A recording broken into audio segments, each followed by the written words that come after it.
Excellences, Monsieur le Président de la République, Bassirou Diomaye Faye, Monsieur le Président de l'Assemblée nationale, Malick Ndiaye, Monsieur le Premier ministre, Ousmane Sonko, Mesdames et Messieurs les représentants des institutions de la République, Mesdames et Messieurs les représentants des partis politiques, des organisations de la société civile, des autorités religieuses et coutumières, des syndicats, du secteur privé, des milieux culturels et médiatiques, de notre jeunesse si dynamique et de nos vaillantes femmes. Chers compatriotes, c'est avec humilité et un profond sens du devoir que je prends la parole en ce jour solennel marqué par l'ouverture officielle du dialogue national sur notre système politique. Je tiens tout d'abord à remercier, ou en tout cas exprimer ma sincère gratitude à son Excellence, Monsieur le Président de la République, pour la confiance qu'il a bien voulu placer en ma modeste personne, en me désignant facilitateur général de cet exercice démocratique d'une portée majeure pour notre pays. Je m'y engage avec loyauté, pleinement conscient de la mission exigeante qui m'est confiée, mais aussi fort de l'esprit d'ouverture, d'écoute et d'inclusion que le chef de l'État a tenu à inscrire comme boussole de notre démarche. Ce dialogue n'est pas un simple événement, c'est un moment de refondation, un jalon historique dans la trajectoire de notre nation plurielle et millénaire, riche de ses valeurs ancestrales de solidarité, de bienveillance mutuelle et d'ouverture. Il s'agit d'un espace sacré de parole et d'écoute, un creuset où toutes les sensibilités se rencontrent pour penser ensemble l'avenir de notre République. Depuis la transmission des termes de référence provisoires il y a 1 mois et demi, vous avez été nombreux à contribuer par vos analyses, suggestions et reformulations. Ce foisonnement d'idées a permis d'enrichir et de densifier le cadre initial proposé. Les termes de référence qui ont été reformulés et stabilisés ne sont pas figés. Ils servent de balises dynamiques appelées à être rediscutées en plénière au sein des 3 commissions de travail qui structureront nos échanges autour d'axes clairs, cohérents et inclusifs. Le Sénégal est un pays de dialogue. Cela est ancré dans notre ADN collectif. À chaque carrefour de notre histoire, notre nation, qui émerge des limbes d'une Afrique berceau de la civilisation et de la foi, a su puiser dans les ressources inestimables de la teranga, de la sagesse partagée et du respect des différences pour ouvrir des voies d'apaisement, de progrès et de renouveau. Aujourd'hui, nous sommes réunis pour corriger ce qui doit l'être, consolider ce qui fonctionne et innover avec audace là où cela s'impose. Ce dialogue appelle au dépassement de soi, à la lucidité, à l'écoute active et à la construction collective d'un nouveau pacte démocratique. Ce processus n'appartient à aucun camp, ni politique, ni social, ni institutionnel. Il est l'affaire de tous, majorité, opposition, société civile, syndicats, jeunesse, femmes, diaspora, confessions religieuses, autorités traditionnelles, acteurs culturels, médias, etc. Il vise un seul objectif, servir l'intérêt supérieur du peuple sénégalais. Conformément aux objectifs définis, ce dialogue vise à évaluer de manière lucide les forces et faiblesses de notre système politique, les convergences structurelles et les désaccords circonstanciels, formuler des réformes structurantes et prospectives en faveur d'une démocratie plus participative et plus sincère et d'un État de droit plus robuste. Renforcer considérablement la confiance des citoyens dans les institutions qui régissent et régulent le processus électoral. En acceptant cette mission, je ne poursuis qu'un seul agenda, celui du Sénégal. Mon rôle sera de garantir, avec l'appui des services étatiques, les modérateurs et les rapporteurs, un cadre de confiance sécurisé, inclusif et respectueux, propice à l'expression libre de toutes les voix, dans la dignité et sans crainte d'exclusion. Je remercie chaleureusement tout le cabinet du président de la République, la Direction générale des élections, sous les directives de M. Jean-Baptiste Tine, ministre de l'Intérieur, et le ministre de la Communication et de la Transformation numérique, pour leur appui efficace et engagé depuis ma nomination. Je remercie également tous les acteurs politiques qui m'ont accueilli chaleureusement durant mes consultations, avec un sens de l'écoute bienveillante et une véritable passion pour le Sénégal. Dans le même ordre d'idées, je rends hommage à toutes les autorités religieuses du pays qui ont béni ce dialogue et qui subliment tous les jours leur rôle de pilier de notre contrat social national et de notre vivre ensemble. Je me réjouis d'avoir pu rencontrer et échanger avec les organisations de jeunes qui, à Guédiawaye, mais également les consultations régionales organisées dans les 14 régions du Sénégal par la plateforme des acteurs non étatiques, à travers l'initiative DISO, l'espace de la twittosphère et surtout la plateforme Djubonti ont largement participé à ce dialogue. Dans la même veine, d'autres organisations de la société civile se sont également fiévreusement mobilisées pour apporter leur contribution en produisant des propositions sur toutes les questions que ce dialogue va aborder. Les initiatives de sursaut citoyen, du COSC, de l'IPAR, du réseau sénégalais des think tanks, du rapport alternatif sur l'Afrique, de l'initiative Mesure, du consortium Jeunesse Sénégal, du Forum civil et de beaucoup d'autres organisations rendent compte de la proactivité de la société civile et de son expertise. Les médias également n'ont pas été en reste.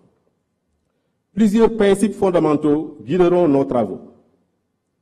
La transparence, afin que chaque étape soit intelligible et accessible à tous, y compris à nos concitoyens qui nous suivent avec espérance. L'inclusion, car aucune voix, aucune sensibilité, aucun territoire ne doit être laissé en marge. L'objectivité, pour que nos diagnostics soient fondés sur les faits et non sur les postures. L'engagement, car nous sommes ici non en tant que spectateurs, mais comme acteurs du changement. Notre peuple nous observe, il attend des résultats concrets, des institutions stables, crédibles et équilibrées, un système électoral transparent, fiable et consensuel, qui inspire confiance à tous les acteurs, un cadre démocratique renforcé, garantissant les libertés fondamentales dans le respect des règles, un système politique tourné vers l'avenir, capable d'anticiper les transformations majeures induites par le numérique, l'intelligence artificielle et les mutations géopolitiques. Une gouvernance plus proche des citoyens, plus équitable, plus éthique, plus efficace. Ce dialogue est un rendez-vous avec l'histoire de notre pays, mais également de toute l'Afrique, qui nous considère comme une locomotive démocratique, historique et crédible. Ce que nous bâtirons ici et maintenant peut redessiner les contours de notre démocratie, lui insuffler un souffle nouveau et refonder un pacte républicain fort, inclusif, résilient, capable de porter les aspirations de notre jeunesse et les rêves partagés de notre peuple. Je vous invite, avec solennité et fraternité, à vous engager dans cet exercice avec sincérité, lucidité et un profond patriotisme. Nous ne réussirons que si chacun d'entre nous place l'intérêt supérieur de la nation au-dessus de toute autre considération. Que le Sénégal s'élève par la démocratie, que le peuple renoue avec la confiance dans ses institutions et que notre République, unie et indivisible, en sorte renforcée et plus grande. Je vous remercie de votre attention. Monsieur Moustapha Niasse, ancien président de l'Assemblée nationale.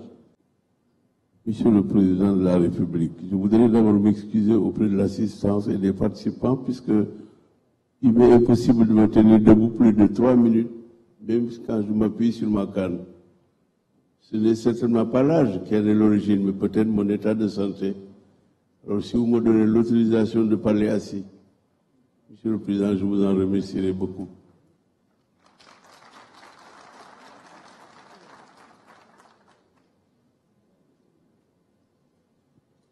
Monsieur le Président de la République,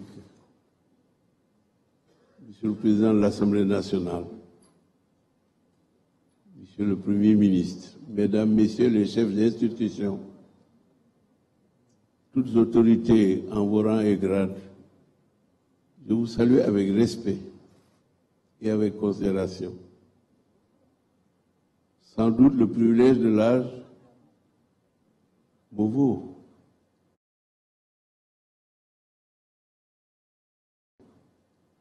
de devoir prendre la parole devant cette auguste assemblée et devant ces éminents participants au dialogue national qui va se dérouler pendant presque une semaine, je crois, à partir d'aujourd'hui. Monsieur le Président, merci de votre invitation que j'ai reçue avec fierté. J'ai tenu personnellement à venir répondre à cette invitation. Le parti politique auquel j'appartiens et qui est dirigé par l'honorable député Mbaye est représenté par lui-même et par d'autres camarades qui sont ici présents. Monsieur le Président de la République, ce dialogue est venu à son heure. Une année après l'exercice du pouvoir suprême par vous-même et par l'équipe qui vous seconde dans cette éminente mission. Le président Senghor définissait l'État moderne par 3 critères. Le premier, c'est des finances saines. Il disait le premier critère qui constitue le soubassement d'un État moderne, c'est des finances saines. Le second critère, c'est une administration organisée. Et le troisième, une justice indépendante. Voilà dont j'ai été l'élève, le disciple.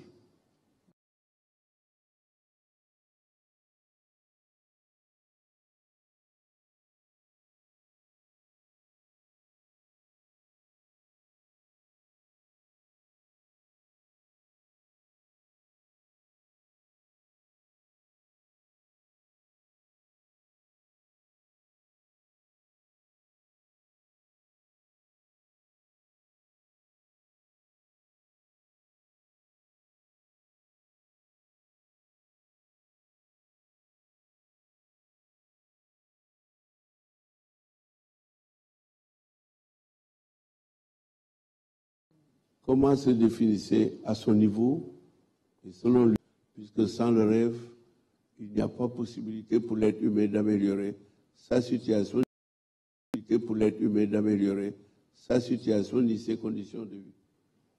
La justice indépendante, qui est la justice rendue au nom du peuple, pour le peuple et par le peuple. Je commence donc cette brève allocution par cette référence historique. Des efforts humains conduits à partir d'un programme précis dans le cadre d'une volonté commune partagée pour sortir des ornières du sous-développement, puisque le sous-développement se définit par les difficultés inhérentes à la vie quotidienne et il n'existe pas un seul pays au monde où il n'y ait pas de problème de développement, puisque le développement est un exercice continu à composantes multiples, par étapes régulières, mais il est porté aussi par des institutions de toute république et de tout État pour les empires et les royaumes. Ensemble, la main dans la main, avec les 3 références que vous donnez souvent dans vos allocutions, Monsieur le Président de la République, c'est-à-dire la tolérance, la vision partagée, la solidarité et la volonté d'aller de l'avant par le partage des cœurs et des idées, des initiatives et des projets, et aussi par cette volonté commune de vivre ensemble dans un commun vouloir qui permette à chaque citoyen de bénéficier des droits et obligations qui sont les siennes, mais surtout, qui sont les siens, mais surtout, que chaque population soit consciente de ses devoirs, de ses obligations vis-à-vis de la communauté, respecter la loi, se soumettre à la loi, pour qu'ensemble, tout le monde, chacun, bénéficie justement des efforts et des résultats de ces efforts en matière de développement. Je vous remercie, Monsieur le Président de la République. Je vous remercie. Monsieur le Président de la République, Monsieur le Président de l'Assemblée nationale, Monsieur le Premier ministre, Mesdames, Messieurs les membres du gouvernement, Monsieur le médiateur, aperçu, Monsieur le Président du Conseil national de régulation, Monsieur le Président du facilitateur du dialogue, je vous salue. Y prendre part, c'est assumer sa part de responsabilité devant la nation. Ce dialogue s'organise autour de 3 axes que nous partageons. Le premier est celui des libertés publiques. Mais que vaut une démocratie où on arrête des opposants, où des journalistes, des chroniqueurs sont convoqués, parfois détenus pour avoir fait le travail? Nous appelons à un pacte national de pacification politique fondé sur la libération des détenus politiques, l'indépendance des médias et des procédures judiciaires perçues comme justes et impartiales. Le second axe porte sur le système électoral. Donnons réalité au statut de l'opposition et de son chef, donnons à la Sénat les moyens et l'indépendance qui s'imposent, et sur l'inscription des jeunes, l'inscription automatique des jeunes majeurs au fichier électoral, nous estimons qu'une telle réforme aux implications profondes doit faire l'objet de consensus forts. Le troisième axe est la refonte institutionnelle. Il est temps de rendre nos institutions plus légitimes. Cela suppose de renforcer, c'est une proposition, la proportionnelle dans l'élection des députés et ou d'introduire un second tour dans le scrutin majoritaire. De même, la Haute Cour de justice doit être réformée, sa composition, aujourd'hui alignée sur la majorité parlementaire, ne garantit pas l'impartialité attendue. Au demeurant, n'oublions pas que c'est notre système démocratique actuel qui a permis les grandes alternances de notre histoire. Il a porté au pouvoir les gouvernants d'hier comme il a permis l'accession du pouvoir actuel. C'est un héritage précieux, fruit des luttes, des réformes, des sacrifices consentis au fil des décennies. Que l'on soit au pouvoir ou de l'opposition, nous devons ensemble préserver cet acquis. Mais au-delà des questions politiques, l'enjeu central de mon point de vue reste économique. C'est pour cela que j'avais souhaité et proposé l'inscription de cette question à l'ordre du jour du présent dialogue. J'espère et souhaite vivement une mobilisation de tous les acteurs autour de ce sujet. Le Sénégal fait actuellement face à des pertes d'emplois, une dette croissante et une situation budgétaire préoccupante sur fond de vulnérabilité externe. On peut ne pas s'entendre sur les causes, mais il faut qu'on s'accorde sur les solutions. Ainsi, votre nouveau référentiel stratégique de l'action publique devrait être, de mon point de vue, mieux partagé pour améliorer sa mise en œuvre pour l'intérêt de tout le monde. De même, un pacte national sur l'emploi productif qui mobiliserait tous les acteurs autour des secteurs à fort potentiel serait vivement opportun. Enfin, une réforme de la politique budgétaire me semble être nécessaire et urgente. Elle ne peut plus attendre. Il y va de notre souveraineté et je sais que, Monsieur le Président de la République, vous tenez particulièrement à cette question. Toutes ces questions pourront faire l'objet d'échanges ultérieurs. Toutefois, permettez-moi de noter qu'il va être difficile de faire fonctionner un levier, quel qu'il soit, dans un climat d'instabilité politique et sociale, au surplus dans un environnement international instable. C'est pour cela que j'ai parlé des questions économiques. Le Sénégal ne peut plus agir de notre point de vue par séquence. On n'a plus le luxe du temps long. Tout doit être engagé en même temps. Cela exige au moins 3 conditions. Une administration remobilisée et prête à se dépasser, le président Niasse en a parlé tout à l'heure. L'adhésion de la grande majorité est indispensable de la population. Il faut parler à l'âme de la nation, consolider le lien social, apaiser les tensions. Il faut qu'on se parle en toute sincérité. Et sur le plan international, nous devons renforcer nos partenariats dans un esprit de dignité, de confiance et d'efficacité. Sur le plan social, je salue la signature du pacte de stabilité qui a été important, mais allons plus loin avec une conférence sociale nationale. Enfin, je terminerai par la reddition des comptes. Aujourd'hui, nous traversons une séquence marquée par des révélations, audits, erreurs, exposés, pratiques, dénoncées. Tout cela peut être vrai. Mais l'histoire récente nous montre que ces vagues émotionnelles sont cycliques. À chaque alternance, scandale, sanction, oubli, et on recommence. Tirant les leçons, Monsieur le Président de la République, nous devons engager des réformes pour mieux protéger le patrimoine de l'État, au-delà des régimes et des contingences politiques. C'est ce qu'il faut au Sénégal. Monsieur le Président de la République, je rêve d'un Sénégal où l'opposition est écoutée, pas écartée, où le débat est loyal, constructif, pas agressif, où la critique est utile, pas criminalisée. Le Sénégal a besoin de nous tous. Majorité, opposition, société civile, en un mot, toutes les forces vives.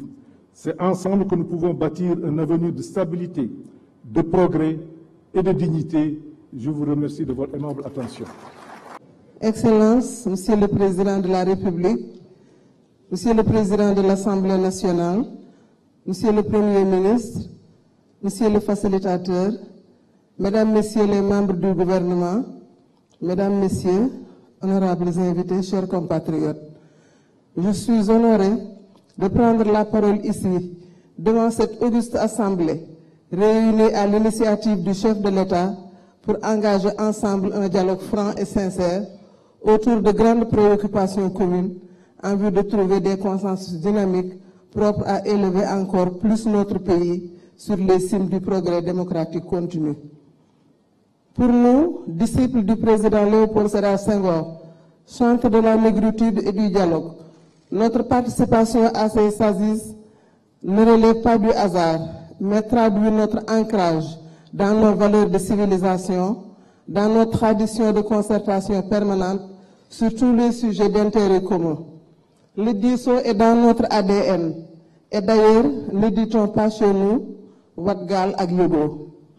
Monsieur le Président de la République, je voudrais rappeler ici les propos d'un de vos prédécesseurs aux charges suprêmes de chef de l'État, en l'occurrence le président Abdou Diouf, qui recevant le fameux code électoral consensuel de 1992 des mains du haut magistrat Kéba Mbaye, qui avait dirigé les travaux de la commission cellulaire chargée de la réforme du code électoral, l'a immédiatement adopté en déclarant, je le cite, « Je ne changerai même pas une virgule du travail qui a été accompli ».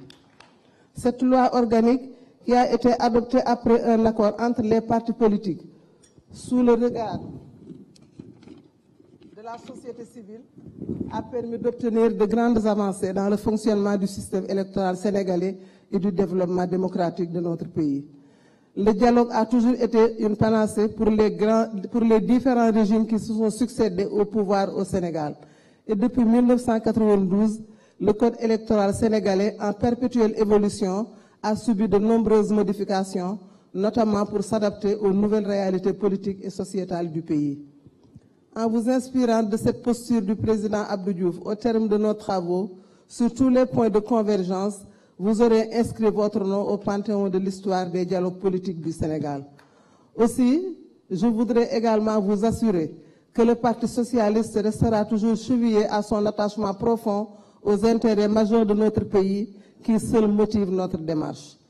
Vous remerciant de m'avoir donné la parole, je souhaite que les résultats de ce dialogue répondent aux attentes légitimes de notre peuple et sonnent un nouveau départ pour une gouvernance démocratique consolidée.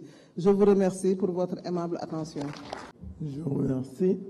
Monsieur le Président de la République, Monsieur le Premier ministre, Mesdames et Messieurs, les membres du Parlement, du gouvernement, Mesdames et Messieurs, chacun en ses titres et grades, je voudrais vous remercier d'être présents ici en ce moment historique pour notre pays, pour notre démocratie et pour notre République.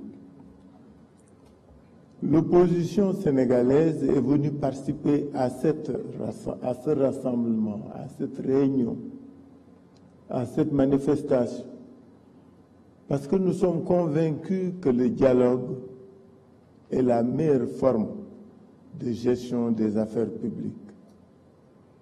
Madame Aminata Mbengue l'a rappelé, Moustapha Niasse avant elle, nous sommes des disciples de Senghor. Nous croyons au dialogue.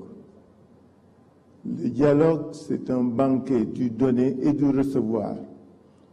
C'est la raison pour laquelle notre présence aujourd'hui en tant que membre de l'opposition est de faire en sorte qu'au sortir de nos échanges et de nos assises, nous parvenions à un Sénégal mieux dirigé, plus réconcilié. En ce sens, nous voudrions dire que venir au dialogue, pour nous de l'opposition, c'est répondre à une invite pour que le Sénégal puisse changer et changer durablement. Le contexte dans lequel nous nous trouvons est un contexte difficile pour l'opposition. Certains l'ont rappelé, les arrestations, les interpellations ne sont pas des méthodes qui peuvent permettre une gouvernance apaisée. À côté du Djoubel et du Djoubanti, il faudra y ajouter, quelqu'un l'avait dit, un Djoubo sincère et permanent. Ce Djoubo permettra de dépasser les clivages. Ce Djoubo permettra de pacifier les rapports. Ce Djoubo nous permettra d'aller vers des réformes qui permettent une gouvernance apaisée, mais surtout efficace. Pour ce faire, l'opposition répondant à l'invite du ministère de l'Intérieur concernant les TDR, nous avions pensé que ce dialogue ne devrait pas être que politique. Il devrait être un dialogue qui porte sur les préoccupations des populations, c'est-à-dire un dialogue qui porte sur les questions sociales, sur les questions économiques, pour que le Sénégal puisse traverser les moments de difficulté que vivent les populations. Il est indéniable aujourd'hui que ce pays a des problèmes, que les populations vivent des difficultés. Il nous faut leur trouver des solutions viables. Nous sommes venus à ce dialogue aussi, puisque c'est un dialogue dit politique, pour que le système puisse évoluer. 1992 a été un bon point de départ. Il a été suivi de différents autres moments de réflexion et de communion. 96, 2000, 2017, 2019. Ces moments de communion ont permis de dépasser les contingences et les conflits.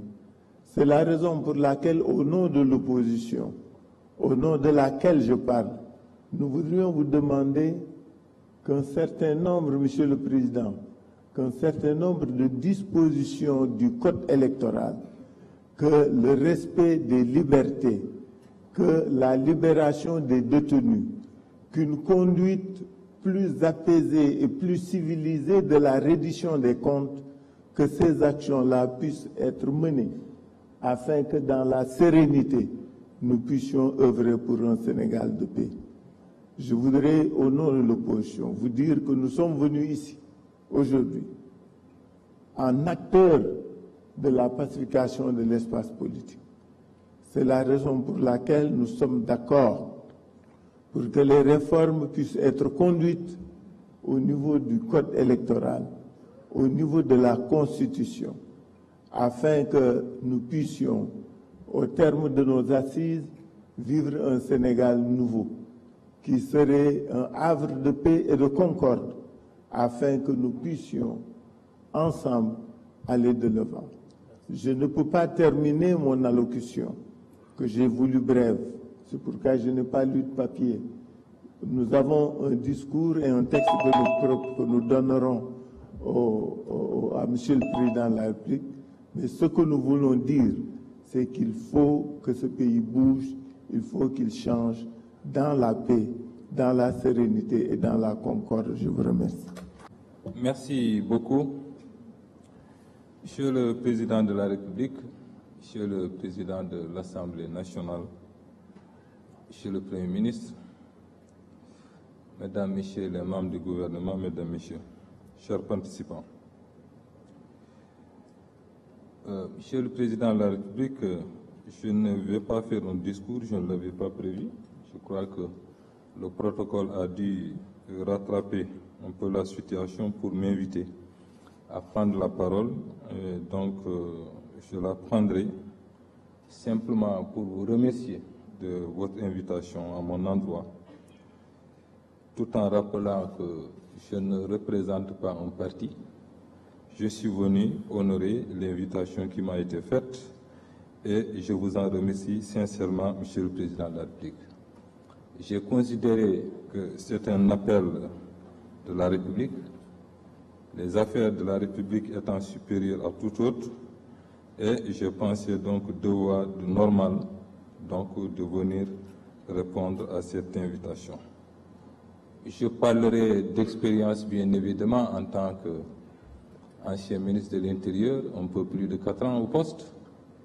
J'ai eu à conduire divers dialogues bien évidemment, mais ce qui est important effectivement, c'est que ce sont ces dialogues qui ont eu à faire du Sénégal ce qu'il est aujourd'hui, sa particularité. Ce sont ces dialogues, on l'a rappelé tout à l'heure, qui ont permis les alternances que nous avons connues. Et pour cela, Monsieur le Président de la République, je vous encourage et vous remercie sincèrement d'avoir accepté de continuer justement et de mettre définitivement dans l'agenda politique national et justement cette journée nationale du dialogue. Je suggérerais simplement que les conclusions conscientielles qui vont sortir justement de cette rencontre puissent être matérialisées justement donc par des actes qui soient ou réglementaires ou même, j'allais dire, législatifs. Nous sommes, je l'ai vu tout à l'heure à l'écran, effectivement, que nous travaillons pour l'avenir. Effectivement, ce dialogue doit le régir et il doit tout faire, effectivement, pour que ce pays continue d'être l'exception qu'il a toujours essayé. Je ne vais pas être long, parce que je l'ai dit, donc on m'a simplement fait l'honneur peut-être de venir saluer l'assistance, et je suis venu pour ça, et je vous remercie sincèrement, Monsieur le Président. Merci beaucoup. Monsieur le Président de la République, ñu lay nuyu Monsieur le Président de l'Assemblée nationale, Monsieur le Premier ministre, di nuyu également kilifa diine yi fi nekk yëpp, ku nekk ak famille bi nga représenté, di nuyu actuel ak ancien chef d'institution yi nga xam ni ñoo fi nekk, actuel ak ancien représentant d'institutions yi nga xam ni ñoo fi nekk, membre du gouvernement, représentant parti politique yi, société civile, képp ku ne li fi ñëwee ak li tax nga ñëw ñu lay nuyu di la ziar di la gërëm. Di rafetlu jotaay bi ndaxte politique expérience bu ndaw bi ñu ci yàlla may mooy waxtaan moom faaw mu am.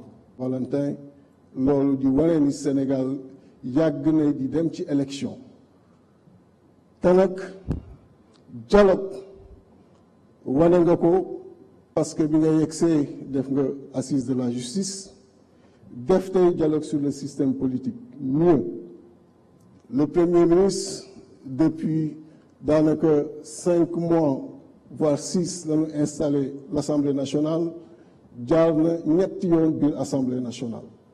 loolu lépp di wane ni dialogue dafa am solo surtout bu ñu xamee li xew ci Afrique nga xam ni après ay élections wala système politique bu mauvais mooy indi instabilité te ci instabilité kenn mënu ci tabax réew ci stabilité rek nga ko mën tabaxee et yàlla def na malgré contexte bi ñu fi fekk muy contexte bu xaw a yéeme stabilité bi am après yóbbu na yoon commencé ubbeeku ba Sénégalais yi mën a comprendre démarche jubal jubbanti bi mais également mën a xam ni ci dëgg rek la ñu mën defaree réew ñu indi patience bi war ak accompagnement bi war pour mën la accompagner ci mission bi nga xam ni moom nga nekk kon di la féliciter encore une fois.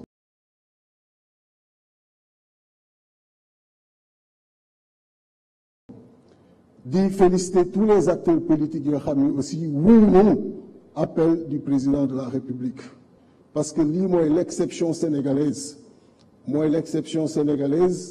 et c'est ça qui fait que nous ngi suivre les images partout où vous passez en Afrique les Sénégalais les Africains de façon générale ñoo ngi génn pour magnifier ce passage mais à travers ce passage di magnifier l'exception sénégalaise di magnifier li nga xam ni moom la ñu wane ci adduna bi moom la ñu wane surtout ci élection yi nga xam ni moom la ñu jóge parce que yombul ñu fal la avec plus de 54% nga demaat aux législatives ñu fal la avec moins de 55% nga ñëw toog ñu dañu waxtaanee Sénégal te nag question yi ñu soulevé muy parrainage kenn umpalewul ni ay préoccupation la te yàlla wane na présidentielle on était 93 à se présenter devant le Conseil constitutionnel parce que parrainage amoon na et pourtant élection législative parrainage amul il y a eu que 41 listes pour dire que loolu lu jar a waxtaanee la financement des partis politiques également yàgg nañ koy wax au niveau des oppositions qui se sont succédé je pense que yu jar a waxtaanee la heureusement ba nga ko ci dugalee surtout l'inscription automatique des jeunes qui ont l'âge de voter nga xam ne le plus souvent on ne respectait pas donc révision des listes ci année yi ñu ko war defee donc je pense que loolu aussi lu am solo la xalaat yi bare na mais di leen gërëm di leen sant di féliciter encore une fois le président de la République ak aussi le Premier ministre donc merci beaucoup ci invitation. Le président de la République, Monsieur le Président de l'Assemblée nationale, Monsieur le Premier ministre, Mesdames, Messieurs les membres du gouvernement, chers représentants des partis politiques et de la société civile, distingués invités. Je prends la parole au nom du Parti démocratique sénégalais pour saluer l'organisation de ce dialogue national et surtout pour réaffirmer l'attachement constant de notre parti à la concertation, au consensus et à la recherche de solutions partagées. Le PDS, sous la conduite éclairée du président Abdoulaye Wade, a toujours placé le dialogue au cœur de son action politique. Nous avons participé à toutes les grandes séquences de concertation depuis plus de 5 décennies. Parce que nous croyons que l'avenir du Sénégal se bâtit dans l'échange, l'écoute et le respect mutuel. Aujourd'hui, nous saluons l'institutionnalisation de cette rencontre, mais nous tenons à souligner une exigence de fond. Dialoguer n'a de sens que si cela conduit à l'apaisement durable du climat politique et social. Il faut donc que ce dialogue dépasse les salles de conférence pour s'imprimer dans nos pratiques politiques quotidiennes. Nous devons réapprendre à nous parler avec respect, mesure et sens de l'intérêt général, y compris en dehors des périodes de crise. Une nation qui se parle dans l'invective ne peut faire face aux grands défis qui l'attendent. Justement, les défis sont nombreux. Le contexte économique est extrêmement préoccupant. Monsieur le Président de la République, vous avez rappelé récemment la faiblesse des marges de main-d'œuvre dont notre pays dispose. Le Sénégal connaît un endettement préoccupant, une croissance ralentie, une pression fiscale insoutenable et une jeunesse de plus en plus désabusée. C'est pourquoi le PDS propose qu'un dialogue sur notre économie se tienne dans les meilleurs délais. En effet, réformer nos institutions, oui, mais répondre à la souffrance des populations, c'est tout aussi vital. Nous devons discuter des leviers économiques de relance, du soutien au secteur privé national, de la politique fiscale, de l'emploi des jeunes et de la compétitivité de notre économie. Par ailleurs, nous appelons à la mise en œuvre urgente des conclusions issues des assises de la justice. La justice est le socle de l'état de droit. Trop de Sénégalais doutent de son impartialité. Trop de justiciables attendent un traitement équitable. Le dialogue ne peut ignorer cette attente forte. Il ne s'agit pas de discuter pour la forme. Il faut agir avec méthode, calendrier et volonté politique. Enfin, permettez-moi de transmettre ici, au nom du PDS, les salutations du président Abdoulaye Wade au président Bassirou Diomaye Faye. Le président Wade m'a chargé de lui dire combien il attache de l'importance à cette nouvelle étape du Sénégal démocratique. Il forme le vœu que ce dialogue contribue à réconcilier les Sénégalais, à restaurer la confiance et à faire en sorte que l'héritage démocratique de notre pays soit consolidé. Le PDS, malgré les épreuves récentes, reste debout, fidèle à ses idéaux et déterminé à participer activement à toute initiative sincère visant à sortir notre pays de la crise. En participant à ce dialogue, nous venons non pas défendre un camp, mais porter...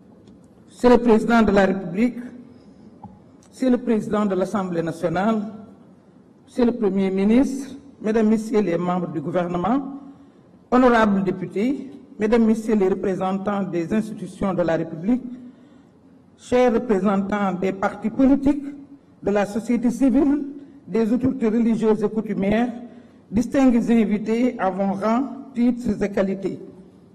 Je me tiens devant vous avec humilité et détermination, consciente de la responsabilité qui m'incombe en tant que présidente de la coalition Diomaye Président. Notre engagement commun pour le Sénégal nous réunit aujourd'hui dans un esprit de dialogue et de concertation. Le dialogue national tel que voulu par le président de la République est une opportunité précieuse pour renforcer notre démocratie et consolider notre cohésion nationale. Il incarne notre volonté collective de bâtir un avenir où chaque citoyen trouve sa place, où la justice sociale et l'équité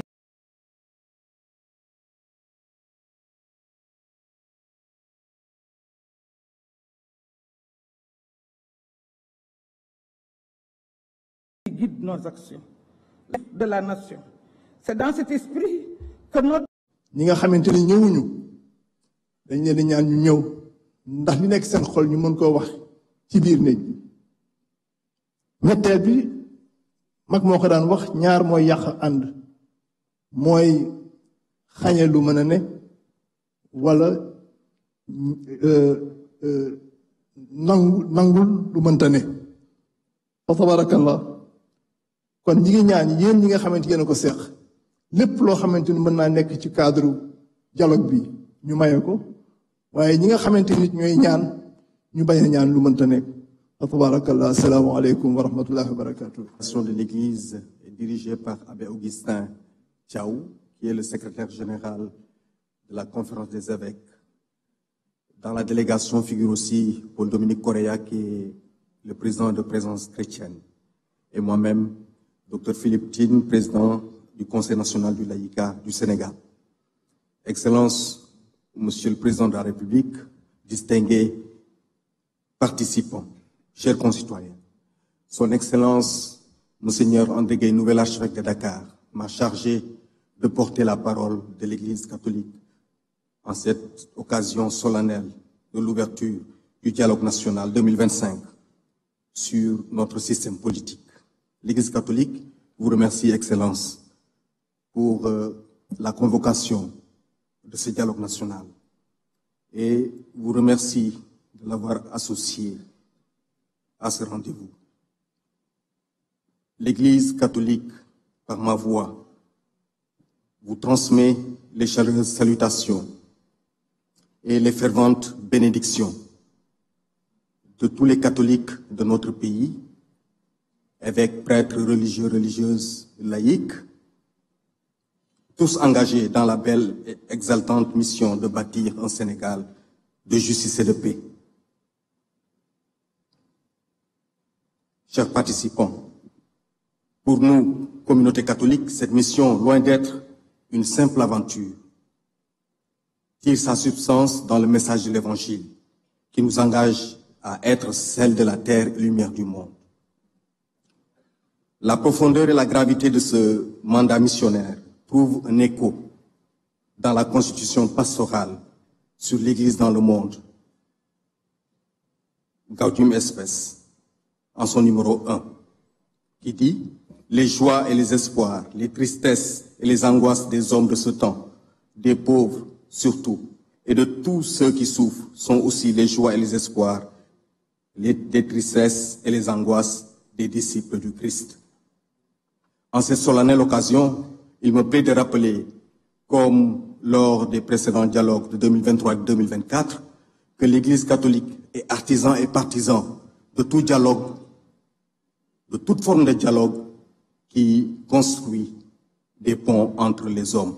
Oui, nous avons dit artisans et partisans de dialogue, mais un dialogue sincère, un dialogue transparent et sans calcul politique, un dialogue fondé sur la vérité qui seul peut véritablement libérer et réarmer moralement notre digne peuple et nous donner de rêver ensemble, encore et toujours ensemble, d'un Sénégal prospère à tout point de vue.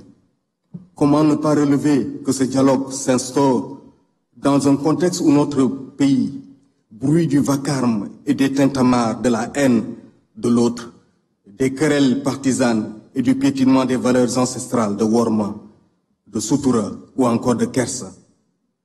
Tant la médisance et les injures tendent à avoir droit de cité dans l'espace public, dans les réseaux sociaux et même dans les cercles familiaux. Notre nation traverse une période où les fractures sont approfondies, où la confiance entre les citoyens s'est effilochée, où le dialogue entre gouvernants et gouvernés s'est parfois transformé en monologue de pouvoir ou en clameur stérile de l'opposition. Les événements survenus de 2021 à 2024 ont laissé des blessures que seul un travail patient de guérison collective peut cicatriser. Le dialogue comme thérapie peut aider à engager un tel processus. Et ce dialogue, nous l'espérons, sera une forme de thérapie. C'est pourquoi l'Église catholique exprime son entière disponibilité à continuer aux côtés de l'État et de tous les partenaires à travailler pour promouvoir la liberté, la justice, l'équité et l'éthique. En attendant de donner nos contributions dans les travaux de Carrefour, je me permets de vous partager quelques points d'insistance qui pourront garantir à notre projet commun plus d'inclusion. Le premier point, c'est le principe de laïcité. La laïcité, socle intangible de notre vivre ensemble, doit être sauvegardée et défendue à tout prix. Le deuxième point, c'est le système électoral. Le plus grand problème de notre système politique reste les hommes politiques qui l'animent. Ces derniers pensent qu'ils ne sont responsables de rien et que le problème, c'est toujours l'autre, l'adversaire politique, qu'il soit du côté du pouvoir ou de l'opposition. Le troisième, c'est le principe de la séparation des pouvoirs. Distingués participants, nous osons espérer avec la force de la foi que la tenue de ce dialogue marquera le début d'une ère nouvelle qui permettra à la politique de redevenir ce qu'elle n'aurait jamais cessé d'être, l'art noble de servir le bien commun et de construire une société plus juste et plus fraternelle. En conséquence, que ce dialogue nous inspire à tous de demeurer chevillés en toutes circonstances aux valeurs de la République, avec la conscience de l'intérêt général, ainsi que du bien-être des véritables mandants que sont les populations. L'Église catholique souhaite et prie que les conclusions consensuelles sortent de ces assises et ne restent pas lettre morte. Pour finir, je voudrais rappeler les propos d'un illustre président africain. Le dialogue est l'arme des forts et non des faibles. C'est l'arme de ceux qui font passer les problèmes généraux avant leurs problèmes particuliers, avant les questions d'amour-propre. Je vous remercie. Merci beaucoup. Excellence, Monsieur le Président de la République, Monsieur le Président de l'Assemblée nationale, Monsieur le Premier ministre, Monsieur le coordonnateur général de ce dialogue, Monsieur le Président du Haut Conseil du dialogue social, Mesdames, Messieurs, en vos rangs et qualités. Excellences, nous regrettons l'absence de beaucoup de camarades syndicalistes responsables d'organisations parce que simplement leurs cartons d'invitation ne leur sont pas parvenus. Mais nous allons combler cette absence par la présence du mouvement syndical dans toutes les commissions de ce dialogue. Excellences, un jargon dans la langue de Kutch, ma langue maternelle, dit bien Jan Dengul, Dochinama Deng. En d'autres termes,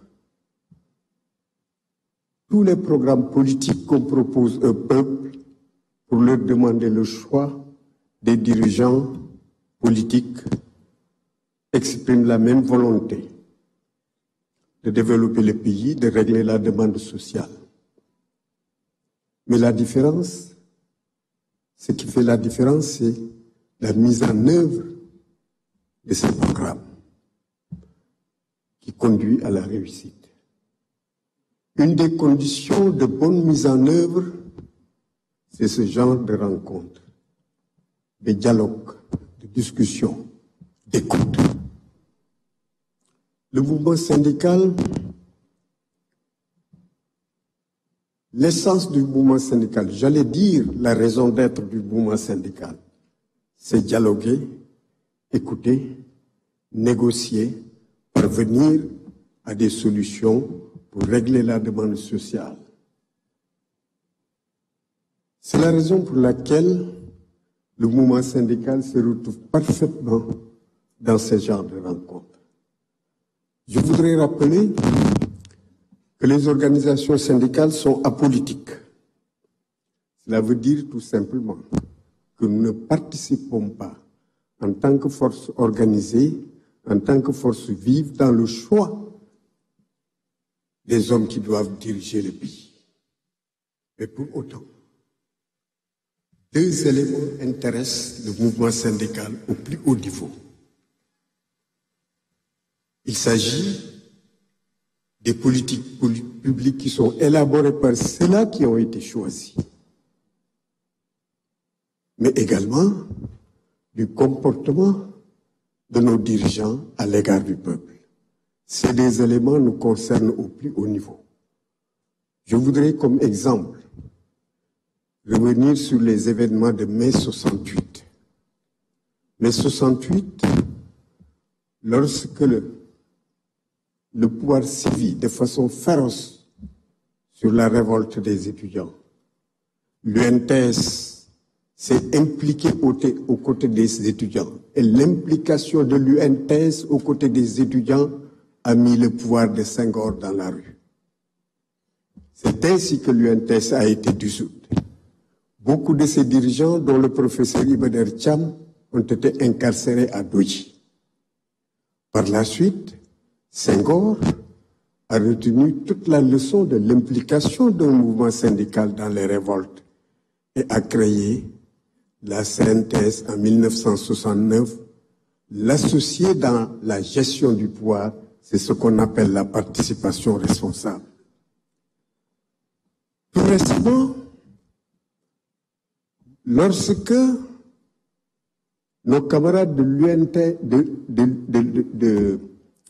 de l'Union des travailleurs de Tunisie, se sont impliqués dans la révolte des chômeurs, parce que les politiques publiques n'étaient pas bien orientées vers la demande sociale. L'implication des camarades, des syndicalistes, ont déclenché la révolution du printemps arabe. C'est la raison pour laquelle nous apprécions énormément ce genre de rencontres. Les organisations syndicales contribuent à la stabilité, contribuent à la recherche de solutions. Les revendications que nous portons à longueur d'année, s'ils sont écoutés, bien compris, interprétés, peuvent contribuer à la stabilité et à une bonne orientation des politiques publiques. C'est la raison pour laquelle nous disons que la revendication est un facteur de progrès social et non un moyen de chantage syndical. Nous voulons que la classe politique perçoive la revendication comme un facteur de progrès social. Nous voulons que la classe politique perçoive les cahiers de doléances que nous déposons comme étant un recueil de données pour orienter les politiques publiques. Je voudrais rappeler, pour terminer, que les revendications des années début 2000, les cahiers de doléances des années début 2000, ont en bonne place la mobilité urbaine et rurale. La mobilité urbaine et rurale ne va pas dans la poche des travailleurs, mais c'était pour aider à orienter une bonne politique publique pour que la mobilité puisse être parfaite au niveau rural et au niveau urbain. Je vous remercie. Je vous remercie de me donner la parole et je remercie aussi tous les orateurs qui ont fait le plaidoyer de l'économie et du secteur privé national.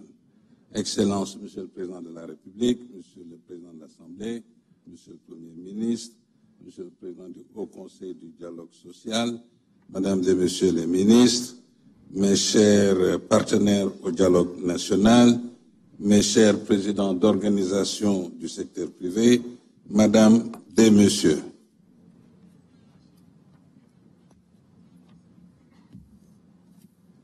Excellences, Monsieur le Président de la République, lorsque la République appelle sa famille d'entrepreneurs, un, pour renforcer l'union et la solidarité nationale, deux, pour mobiliser les énergies nationales dans leur diversité politique, sociale et économique autour de l'intérêt général, et pour construire l'autoroute de notre souveraineté économique, du mieux-être et du mieux-vivre des citoyens sénégalais.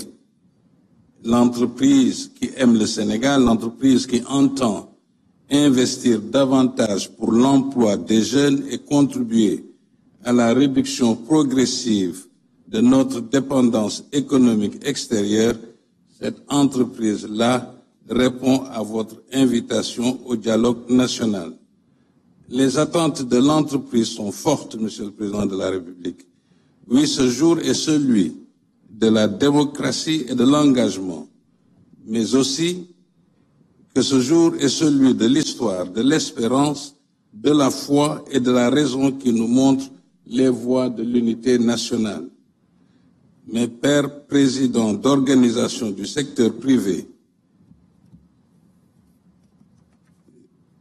mes pères présidents du secteur privé ici présents et dont il me revient de porter leur voix, vous expriment leur gratitude pour cette invitation et vous disent que dans une république, il incombe à chaque acteur politique et socio-économique de jouer sa partition en toute responsabilité. La nôtre, celle de l'entreprise, est d'investir, de créer des emplois et de contribuer substantiellement au budget de l'État, que nous ne pouvons remplir, il faut le dire, que dans un climat de confiance, de paix, de stabilité et de sécurisation de l'investissement privé. Dans notre dialogue politique, notre dialogue social et notre dialogue public-privé, le droit au désaccord doit rester l'un des piliers fondamentaux de notre démocratie. Ne l'oublions pas. Mais aussi, il nous appartient de veiller à ce que ce désaccord ne puisse être source de désunion et de haine de soi. Ne l'oublions jamais. Aimer davantage notre pays, Refusons un Sénégal abîmé de l'intérieur et défiguré à l'extérieur. Aimer le Sénégal, c'est aimer l'entreprise. Alors oui, que les acteurs politiques se parlent et apprécient leur contribution positive au développement socio-économique de notre pays. Que les engagements du Pacte national de stabilité sociale pour une croissance inclusive durable soient respectés et nous plaidons pour que les futurs textes issus de ce dialogue soient aussi assortis de ce que j'appelle un pacte de stabilité républicaine. S'il y a lieu, une certitude, s'il y a bien une certitude que nous partageons tous, c'est bien celle que rappelle qu'il n'y a de progrès social et de croissance économique que par l'engagement des hommes.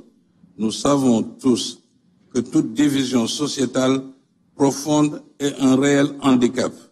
Et quand j'écoute le gouvernement, il entend faire de son secteur privé national le bras armé de sa souveraineté économique. Et ceci est consigné dans l'agenda national de transformation Sénégal 2050. Quand j'écoute l'opposition, il plaide pour un État stratège qui soutient davantage son secteur privé national. Ainsi, il y a un dénominateur commun entre le pouvoir et l'opposition. C'est ce renforcement de son secteur privé national. Alors si nous prenons le temps de nous écouter et de nous comprendre, nos réflexions et nos engagements pour construire le Sénégal devraient être centrés sur l'entreprise.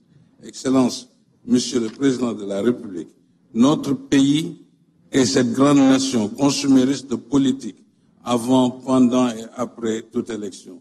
Mais il est aussi ce pays exceptionnel qui suscite dans le monde autant d'attention, de passion et d'admiration. L'agenda politique et l'agenda économique, l'entreprise s'interroge, n'est-il pas temps de regrouper toutes ces élections présidentielles, législatives et les locales? Au nom du secteur privé, je réaffirme notre engagement à accompagner l'État et les forces politiques dans la consolidation démocratique, car il ne peut y avoir d'économie forte sans institutions stables, tout comme il ne peut y avoir de démocratie prospère sans secteur privé dynamique. Je vous remercie de votre aimable attention.